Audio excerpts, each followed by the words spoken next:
다시 재개하는 결정을 내렸는데 아마 헌재가 만들어진 지 35년, 6년 됐는데 이런 망신은 처음이라고 생각하는 것입니다. 간단하게 마흔여기가 어떻게 지금 헌법재판소에 사건이 들어오게 된 경과를 잠깐 보면요. 작년 12월 26일 날 국회에서는요, 조한창, 정계석, 마흔여기를 헌재 재판관으로 선출을 했어요. 그 전까지는 공석이었음에도 불구하고 민주당은 자기네가 필요하기 때문에 급하게 저희를 한 것인데 12월 26일 임명했는데 금년 1월 1일 최상목이가 조한창과 정계석만 임명했어요. 여러분 뭐 기억하실 겁니다. 전날이 국휴일인데 임명을 했어요. 1월 3일 날 국회의장 우원식이가 왜 한 사람 임명 안 하느냐, 그래서 권한쟁의를 청구했는데, 권한쟁의라고 한 것은 헌법기관 상호간에 권한이 있느냐 없느냐를 갖다 다투는 것을 권한쟁의라고 하는데 자세한 내용은 이렇게 생략하도록 하겠습니다. 그래서 이 우원식이가 권한쟁의를 청구했는데 1월 22일 날, 바로 지난달 22일 날 재판을 한 번 열었습니다. 한 번 열었는데 제가 한 80분 정도 재판을 했어요. 여러분 80분 재판이라고 하는 것은요, 첫 일이기 때문에 누구 왔느냐 확인하고 뭐 하다 보면요 금세 시간이 지나갑니다. 그랬는데 1시간 20분 지난 다음에 바로 종결을 한 다음에 어제 2월 3일 날 오후 2시에 선고를 하겠다 이렇게 했던 것이죠. 재판을 딱 한 번 열고 그 다음에 어제 결론을 내리겠다라고 한 것이 바로 이 마흔역 사건의 전모가 되는 것입니다. 참 이게 우리가 저걸 보면 헌법재판소가 얼마큼 막 나가는지 절차를 무시하고 한줄 알 수가 있단 말이죠. 당일날 선고기일을 이제 정한 것이에요. 다음에요. 근데 그날 그 최상목이가 뭐라는 거면 변론을 재개를 요구했어요. 오늘 가지고 안 되고 하루 더 변론을 열어달라. 근데 헌재가 단칼에 묵살을 했는데 헌법재판소가 1월 30일, 즉 연휴가 끝나는 바로 31일 날 최상목에게 연락을 합니다. 연락을 해서 뭐냐면 관련 서류를 당일 내달라고 요구를 하는 것이에요. 그러니까 국가기관 간에 다툼에 있어서 서류를 아침에 연락해서 그날까지 내려간 적은 우리가 그런 적은 없죠. 없으면 그렇게 했단 말이죠. 최상목이는 제출할 수 없기 때문에 제출을 안 하고 안 했어요. 근데 여기서 우리가 그러면 이 사실관계를 확인하는 서류라는 게 뭐냐 이런 겁니다. 재판관 3명을 임명할 때 통상 어떻게 해왔냐면 여당 하나, 야당 하나, 나머지 하나는 여야가 합의로 이것을 진행을 해왔어요. 그랬는데 이번에는 어떻게 했냐면 조한창이 국민의힘이 추천한 재판관인데 이 조한창을 헌법재판소 소장으로 임명을 해달라고 요구를 한 거예요. 요구를 하면 이 민주당에게 2명의 재판관 선출을 인정하겠다라고 추경호와 박창대가 합의를 했던 것입니다. 그랬는데 역시 민주당은 그 약속을 지키지 않았어요. 조한창을 헌법재판소 소장으로 해달라고 해서 약속을 했는데 약속을 파기해버리고 그냥 자기는 2명만 선출을 했던 것입니다. 그렇다면 마흔역을 임명하지 않은 그 과정에 여야 간에 어떤 대화가 있었는지, 어떤 약속이 있었는지, 어떤 약속을 이행하지 않았는지 같은 분명히 확인해 볼 필요가 있는데 헌재가 그걸 무시했단 말이죠. 그런데 내부에서 반발이 있다 보니까 31일 날 하루 단계 서류를 내라고 했던 것인데 최상목이가 내지를 않았던 것입니다. 그렇다면 나오면 헌법재판소가 왜 이런 결정이 나올 수밖에 없었느냐, 이 배경을 여러분이 알아두셔야 되는데 이미 헌법재판소 내부에서도 자유파를 지지하는 재판관 3명이, 적어도 3명이, 4명이라고 보기 어렵고 3명이 강하게 이의제기를 하고 반발을 했던 것입니다. 그렇기 때문에 31일 날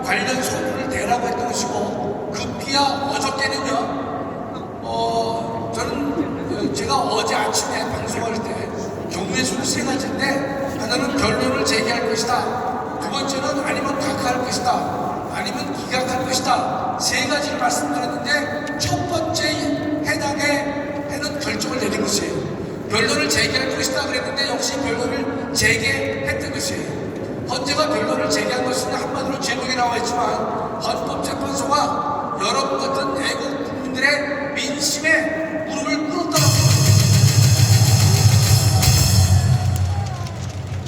우리가 헌법재판소가 선고를 기일을 잡았는데 당일날 오늘 선고 못한다, 변론을 다시 해야 된다 라고 한 것은 제 기억으로는 헌재 35년 역사에서 단 한 번도 없었던 것입니다.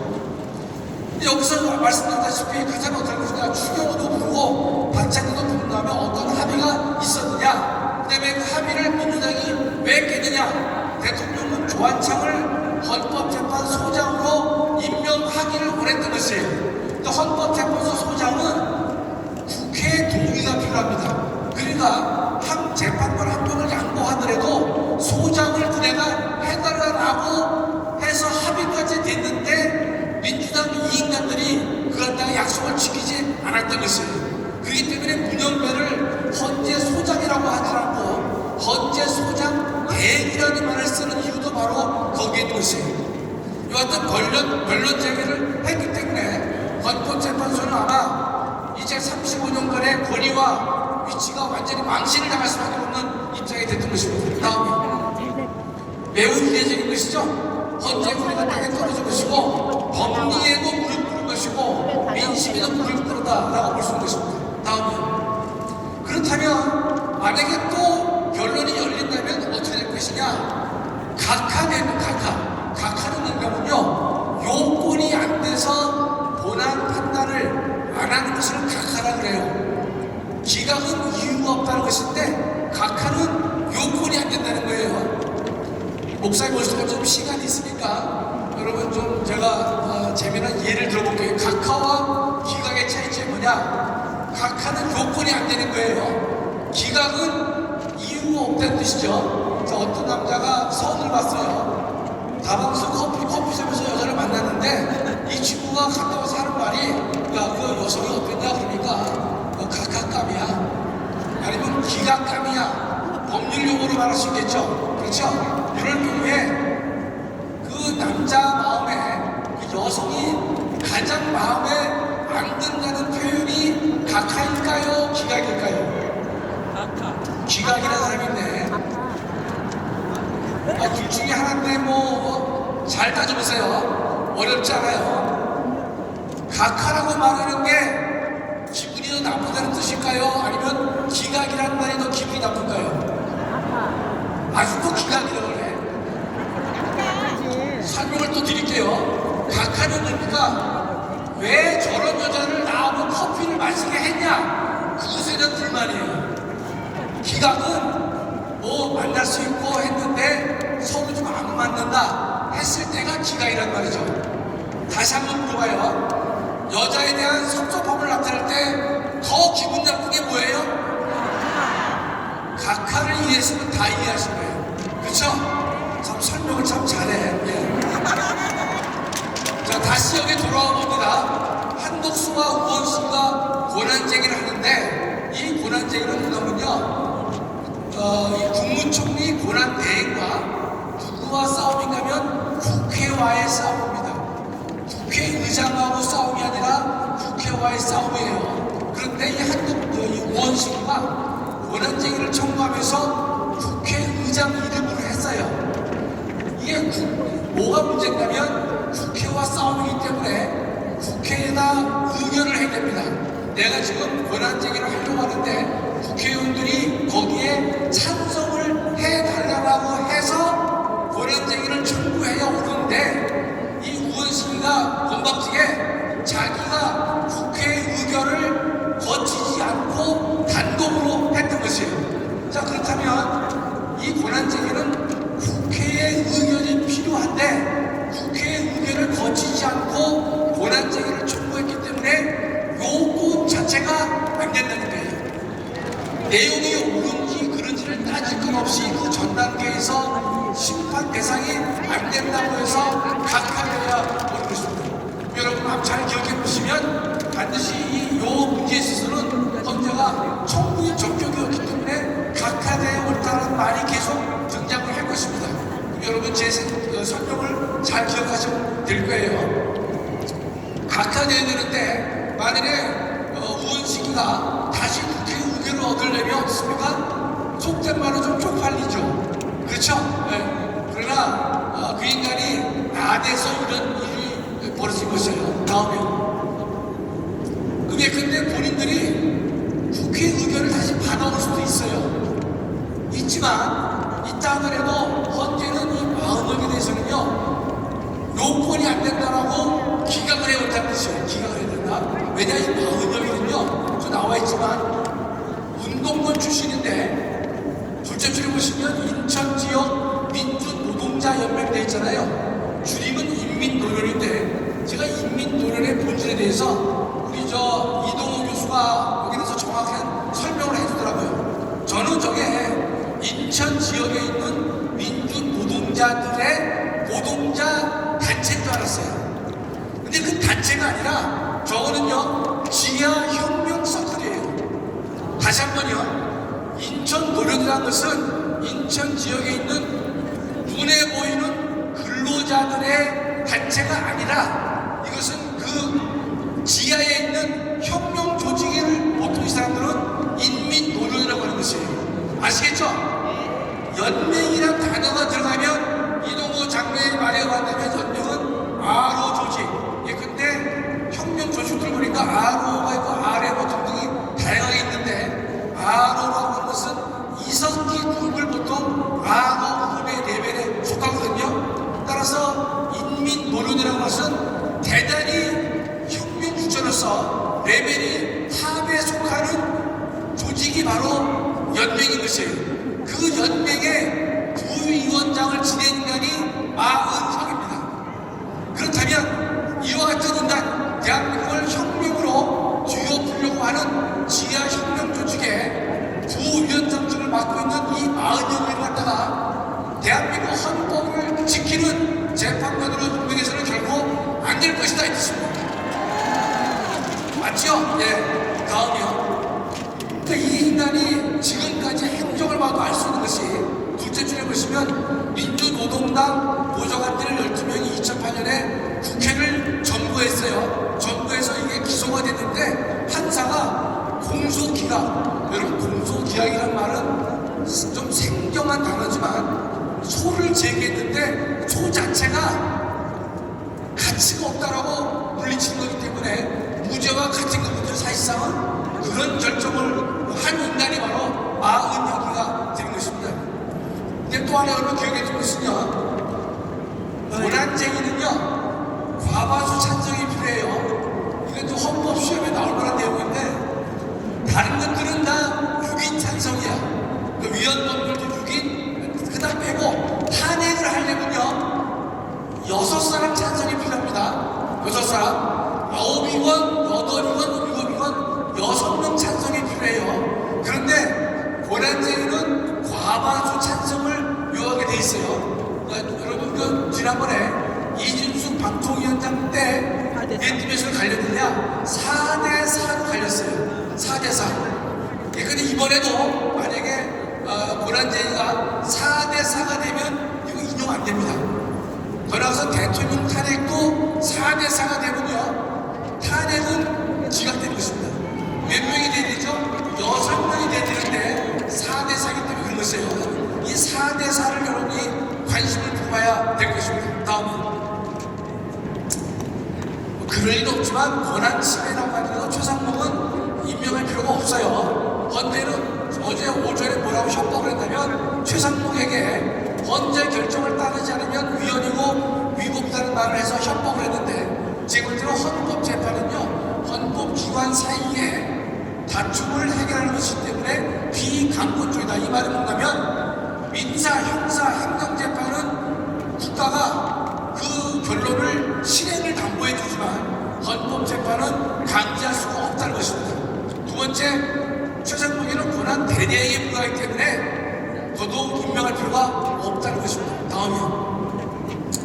두 번째 쟁점은 대통령 구속이 가능하겠는가? 가능해야 되는 것이에요. 왜냐하면 그런 보석은 잘 이루어지지 않습니다.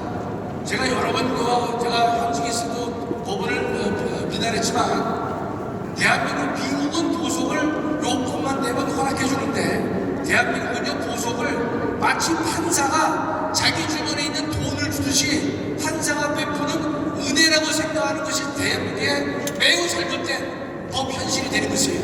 그러나 법관의 은혜라고 생각한단 말이죠. 그러나 이번에는요 경우가 다릅니다. 여러분 기억해두고 실제 줄에 지금 대통령을 제외한 다른 사람은요 죄명이 직권남용과 내란죄로 기소가 됐어요. 분명히 내란죄는 성립하지 않는다는 것이 가장 마지막 줄이지만 현직 부장판사 5명한테 누가 물어보니까 다 내란죄 성립하지 않는다는 의견을 보인 바가 있는 것이에요. 저도 근데 내란죄 내죄도 꺼내지 말라고 제가 주장을 한 바가 있지 않습니까? 그러면 대통령을 제외한 사람은요 직권남용과 내란죄로 했는데 마지막에 내란죄가 성립이 안 되면 뭐로 처벌하죠? 직권남용으로라도 처벌이 가능해요. 그러나 대통령은 지금 내란죄로만 기소가 된 거예요. 나중에 내란죄가 안 되면요 법원이 현직 대통령을 6개월 동안 불법 구금한 것이 되기 때문에 그 책임은요 어마어마하게 큰 것입니다. 그렇게 되겠죠? 따라서 제가 볼 때는 이번에 판사는 보석을 반드시 하고 갈 것이다 이렇게 제가 보고 있는 것이에요. 다음에 지금 담당 부장판사가 지규현 부장판사인데 이번에 인사이동에서 이 사람이 다른 데로 갑니다. 결론이 뭡니까? 대통령에게는 보석을 허가하고 지규현 부장은 가야 옳다 이렇게 말씀드리는 것이고 법 논리적으로도 그래야 옳다는 것이에요. 또 하나는 지금요 판사들이 형사재판을 안 맡으려고 그래요. 이재명 사건도 맡기가 불편하고 대통령 사건도 더더욱 불편하기 때문에 안 맡으려 하는데 이 지규현이는 이제 2월 24일 날 다른 법원으로 가야 됩니다. 이럴 때 분명히 보석 허가를 하고 가야 옳은 것이다 이 뜻입니다. 다음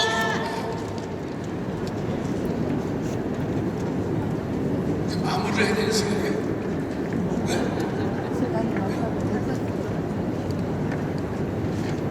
지금 하도 말하는데 자 그럼 조금만 더 그만할게요. 지금 보면 재판관의 편향성인데 이상민 장관 때는 8대 0으로 이게 기각이 됐어요. 근데 이번에 이준석 씨는요 4대 4가 됐던 것이에요. 완전히 그 진영 논리가 되는 거예요. 그러니까 문영배, 이민선, 정계선, 정경빈은 무조건 이인숙 탄핵을 인용해야 된다는 편에 섰던 것이에요. 그러니까 이상민은 8대 0인데 지금 4대 4가 됐기 때문에 이준숙 씨에게도 4대 4를 적용했다면 이 사람은 반드시 대통령 탄핵에도 인용해야 된다는 편에 쓰고도 남을 수 있다 이 뜻이죠. 제목을 보세요. 우리 첫째 줄에 마음통통 지나가는 개도 내 몸의 재판관 성향을 알 수가 있는 것이에요. 헌법재판소 안국통에 있죠. 안국통에 사는 쥐들, 개들도 내 인간의 성향을 알 수 없기 때문에 이건 재판의 편향성을 막을 수가 없는 것이다. 그렇죠? 다음이요. 지금 이제 마무리를 하려고 그랬는데 요거 빼고요. 다음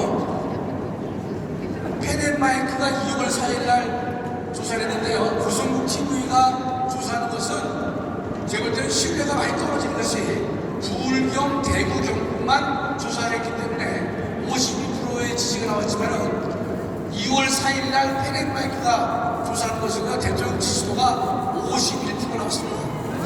드디어 50%가 넘었다 이 뜻이에요. 마지막에 보면 선관위 서버를 점검해야 된다. 필요성을 말하는 사람이 47.7%가 되는 것이고 그렇지 않다는 사람이 44.8밖에 안 되는 것이에요. 서버 점검이 필요한 것이고 대통령 지지도가 완전하게 51%가 나왔다는 뜻입니다. 다음에 이재명 선거 후보자가 이야기를 하고 들어가야 돼요.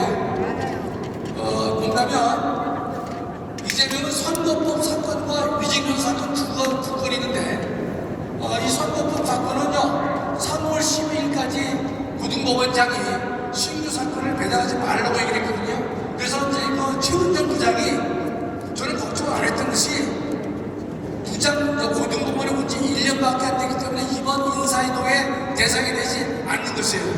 그랬는데 이재명 선거법에 있어서 검찰은요 2개의 새로운 증인 신청을 했는데 고등법원에서 하나는 김문기 씨 동생을 증인으로 신청했어요. 1심 때는 김문기 아들이 나왔습니다. 그 배우자는 여성이라서 자기가 좀 피해 바람에 1심에서는 김문기 아들이 나와서 이재명의 거짓을 탄핵을 했는데 이번 2심 때는요 김문기 동생을 불렀습니다. 또 하나는 김인섭 씨의 대법원 판결문을 제출했어요. 그게 무슨 말이냐면 김인섭이는 대장동 사건에서 대법원은 유죄 판결을 받았거든요. 뭐라 그러냐? 대장동 사건에서 상향 조정한 것은 국토부 협박이 아니라 자신이 돈을 주고 회유했기 때문에 징역 선고를 받은 거예요. 그래서 검찰은 그 판결문과 함께 김문기 동생을 증인 신청을 했어요. 자, 그렇다면 여기서 우리가 이재명 선거법 상당히 흥미가 있죠. 다음이요. 이재명은 13명이나 신청했는데 저거는 안 받아줄 겁니다. 왜 안 받아주느냐? 받아주면 어떻게 하냐? 걱정하실 필요 없어요. 최은정 부장은 이미 날짜를 정했어요. 내일이든 모레, 내일이 수요일이죠. 내일 5일날 재판 열고 12일날 열고 수요일마다 열어요. 언제 끝내느냐? 5월 26일날 결심을 한다고 이미 밝혔습니다. 2월 26일날 결심을 하니까 항상 검찰은 구용하라고 했던 거예요. 따라서 13명을 증인증을 받아주건 안 받아주건 상관하지 않고 2월 26일날 결심을 합니다. 그럼 언제 판결이 선고될 것이냐? 3월 초순이나 중순이 제가 예상을 하는데 초순은 이런 겁니다. 1심에서 2심 판사가 1심 판결을 그대로 원용하면서 몇 자를 고치는 방법을 취하면 초순에 나와요. 그러나 새롭게 쓰게 되면 중순쯤에 나오지 않겠는가 보는데 저는 3월 중순쯤에는 선거법에 대한 규제가 반드시 나오려고 확실하게 보십니다.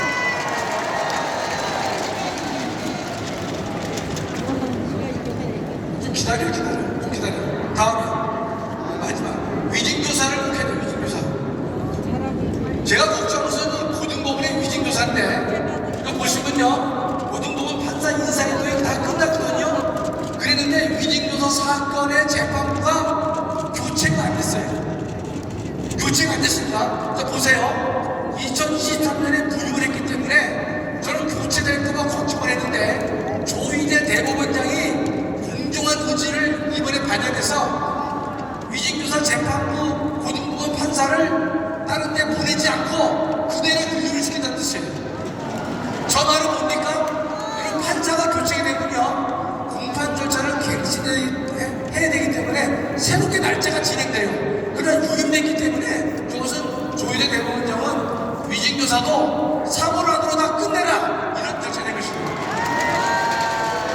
검찰은 이미 300쪽의 항소 요소를 냈고 이재명이는요 여기는 증인 신청도 못하고 아무것도 못합니다. 왜냐하면 1심에서 무죄가 됐기 때문에 2심에서는 아무런 행동을 할 수가 없어요. 그래서 검찰은 뭐라 하느냐 이런 재미난 얘기를 들었더라고요. 음주운전은 죄가 되는데 1심에서는 어떻게 처리했냐면 음주 자체는 죄가 아니죠. 운전 자체는 죄가 아니죠.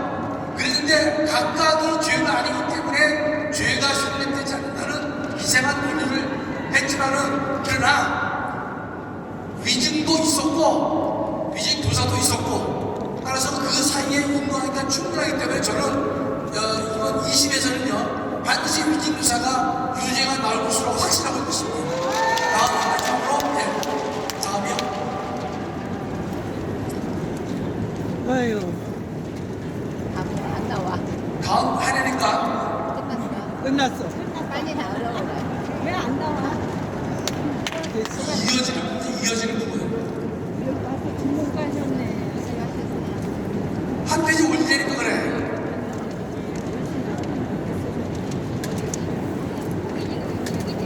다음 마지막에 여기 다음 페이지. 네, 여기 마지막에요. 이 김진성이가 위증을 했죠. 위증했는데 이 김진성이가 이재명에게 그 위증한 다음에 문자로 이재명에게 인사청탁을 합니다. 전국대 총장을 인사특보로 임명해 달라고 문자로 이 인사청탁을 합니다. 그러니까 이재명이는 그걸 받아줘요. 그럼 김진성하고 이재명이는요 문자로 인사청탁을 주고받을 사이가 결국 못 됩니다. 그렇죠? 그럼에도 불구하고 이 김진성이가 문자로 인사청탁을 했다고 하는 것은 그만큼 위증을 해줬기 때문에 고맙다는 의사표시 발목을 잡았기 때문에 저와 같은 인사청탁을 했다라고 보는 것이죠. 전국대 총장을 인사특보로 임명해 달라고 이제 부탁을 했는데 아마 이것도 첫 기일이 잡히면 바로 결심을 하고 구형을 요구할 것으로 보여요. 이 위증교사도 3월 달이면 선고가 된다고 보는 것입니다. 네, 마치겠습니다. 네, 수고하셨습니다.